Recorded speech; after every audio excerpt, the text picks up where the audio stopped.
motive does matter. Motive does matter. If you want to know my pain in life, my ultimate pain is people think of me as a motivator. I hate that term, Mr. Motivator. You know, people go, I don't need any motivation. I said, well, that's good, because that's not what I do, right? They'll have a nice big belly. They go, I don't need any motivation. I'll go, that's obvious. You're highly motivated to eat. Right? I'm the why guy. I want to know why you say you want to lose weight, but you keep eating. Because what motivation is your motive for action. I'm very interested in what your motive is. You should understand your motive, your why, your purpose. That's where all the power of life is. And I believe motive does matter. If your motive in your business is just to make money, you can make it because you're focused on it. But I believe life moves to support whatever supports more of life. And I think a reason why Home X or a Zappos grows the way they do is because they have a higher purpose as well. I had these visions, and I think they were given to me by God when I was a very young boy. I saw myself helping these mass numbers of people, and I didn't know of anything like a seminar. I thought either I'd be a minister or I'd be a politician or I'd be a general. I didn't know what it looked like, but I just knew I wanted to serve people and would help them get through difficult times. And so by the time I was 16, 17 years old, I had kind of laid out a plan that in my 20s, I was going to figure out how to help any individual that really wants to help. That if I was committed and they were committed, we could change and get the change to happen. And in my 30s, I said I'll be able to do that with small groups of people simultaneously. In my 40s, big groups. In my 50s, institutions. And in my 60s, you know, it would be a global impact, or I might do something in the political area, or I might start a church. I thought of all the above, quite frankly. Don't take my job. Come on, leave me something. Well, I just turned 60, and I don't think anyone's going to ever take your job, Bishop. I saw so much fear, and you know, we're in the 8th year of a bull market. It's the second largest bull market in the history of the world, and we all know there's going to be a crash. But while you're busy worrying about the crash, a lot of people miss the bull market. It's up 250% since 2008. It's up 14% since Trump was made president in November. It's crazy, right? And a lot of people on the sideline going, it's so expensive, it's going to come down. So I thought what I'd do is write a short book, not 600, 700 pages. Yes. Make it so they can read it in a weekend or, long day or evening. And then I wanted to write a book that also was really a playbook, showed you exactly what to do. So if you're a baby boomer and you never got started, you can still make it. Or if you're, somebody who's, let's say, a millennial and you feel like you've been through college and you got so much debt and you never get out of it, This is the plan how to get out of it. But I really wanted to get rid of the fear. I wanted to show people that there's nothing to fear and do it not with enthusiasm, but with facts. And in this book, when you read this, it'll blow your mind. And I'm also giving 100% of the profits. Not a penny comes to me, again, to feed people, because we fed 100 million people 2 years ago, 100 million last year. This book will help feed 50 million, so every book feeds 50 people, and then I'm putting matching funds up to feed another 100 million people. We're going to feed 1 billion people in the next 7 years.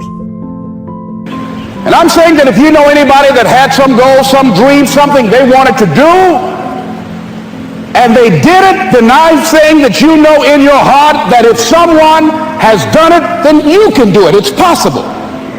And that if someone can make that dream become a reality, that it's possible that you can make your dream become reality. And so as you begin to look at where you want to go, beginning to embrace that, it's possible. I'm blessed and highly favored. I've got a lot going for me. I got some good stuff in me. And it's possible that I can bring my greatness out here in the universe. That I can do what I want to do. It's possible I can write my own book. I can have my own business. I can take the trip and travel around the world. It's possible.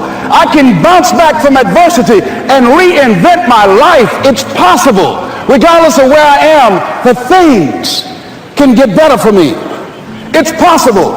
I'm thinking about 2 men right here in Chicago who are fairly successful, similar background, educated. They worked for a corporation for many years, and they were among many people that were laid off. 2 guys who were very good friends. One went out looking for a job for several weeks, along with the other one, and they faced disappointment and rejection again and again and again. They couldn't find any work, which is the story of many people across this country. One guy stopped. He became discouraged. He stopped going. He stayed home looking at television, became very argumentative and toxic with his wife, drinking beer, getting on the phone, talking to his other negative, unemployed friends. And he just gave up.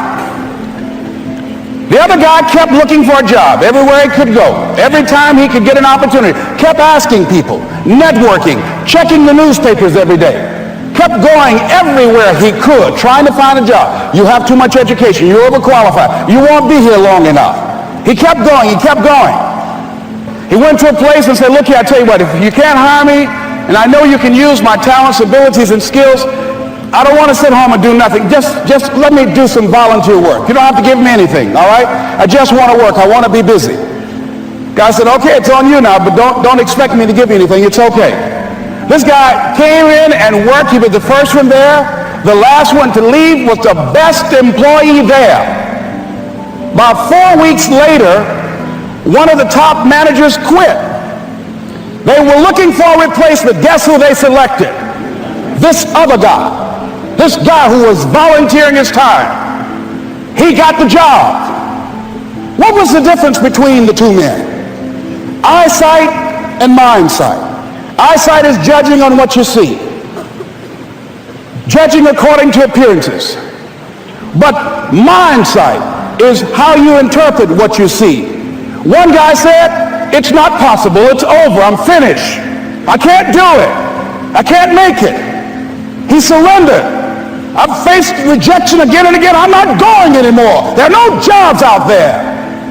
But this other guy, he felt that in spite of the no's and rejections, in spite of how bad the economy is, in spite of what the newspapers are saying, that it's possible that somebody somewhere will give me a job.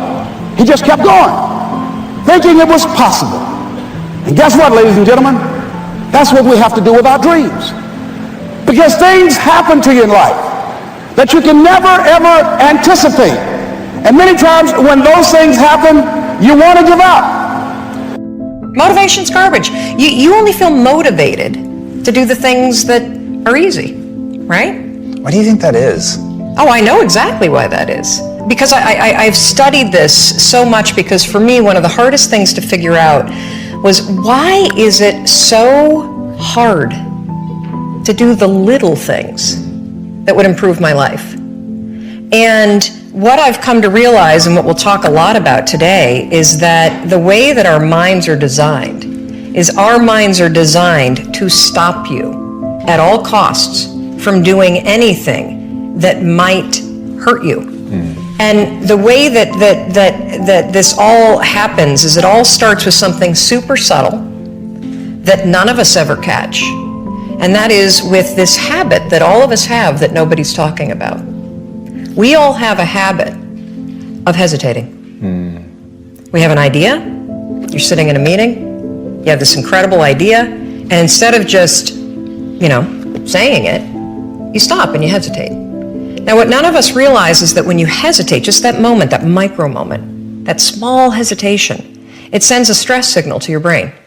It wakes your brain up, and your brain all of a sudden goes, oh, wait a minute, why is he hesitating? He didn't hesitate when he put on his killer spiky sneakers. He didn't hesitate with...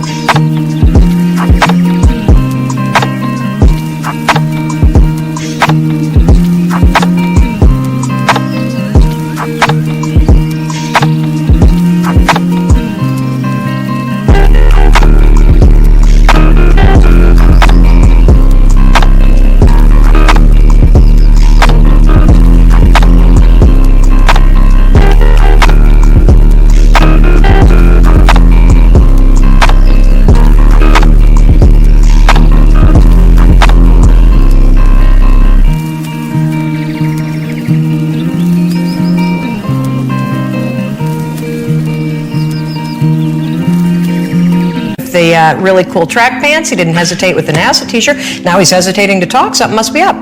So then your brain goes to work to protect you. It has a million different ways to protect you. One of them is called the spotlight effect. It's a known phenomenon where your brain magnifies risk. Why? To pull you away from something that it perceives to be a problem. And so you can truly trace every single problem or complaint in your life to silence and hesitation. Self-confidence is self-trust. Self-confidence is building a reputation with yourself, that you keep your word to you, that you keep the promises you make to you. When I meet somebody who has a ton of self-confidence, I don't look at that as somebody with a big ego. There's a difference. Somebody with self-confidence has a reputation with themselves that I do the things I say I'm going to do. That's where self-confidence comes from. When I meet someone who is not self-confident, I know this is someone who has consistently made promises to themselves they've not kept. They've started a diet and done it for a while but not kept it. They've made a commitment and goals to go make a certain amount of money in business, and they started down the road but then they didn't deliver on it long term, to get up at a certain time of the morning and then they don't do it. And so they have a process and a habit in their life more often than not of not keeping the promises they don't make to other people. They don't keep the promises they make to themselves.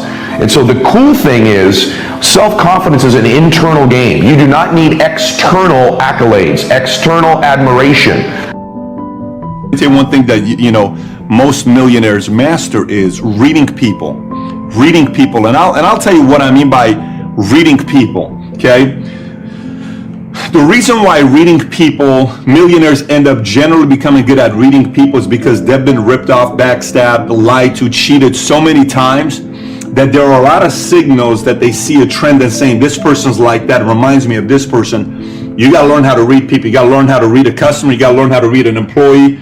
You got to learn how to read someone who is absolutely full of it. Sometimes I get surprised how some people who are pretty successful, they're making $120,000 or $300,000 a year, how easily they fall for the trap of somebody who's full of it. Like, how do you not read that sometimes, right? You got to learn how to read it, and a certain level of paranoia when you're reading people. And then also, when I'm saying reading people is not just on the negative side, reading people on someone that's truly, you did something wrong and you need to go out.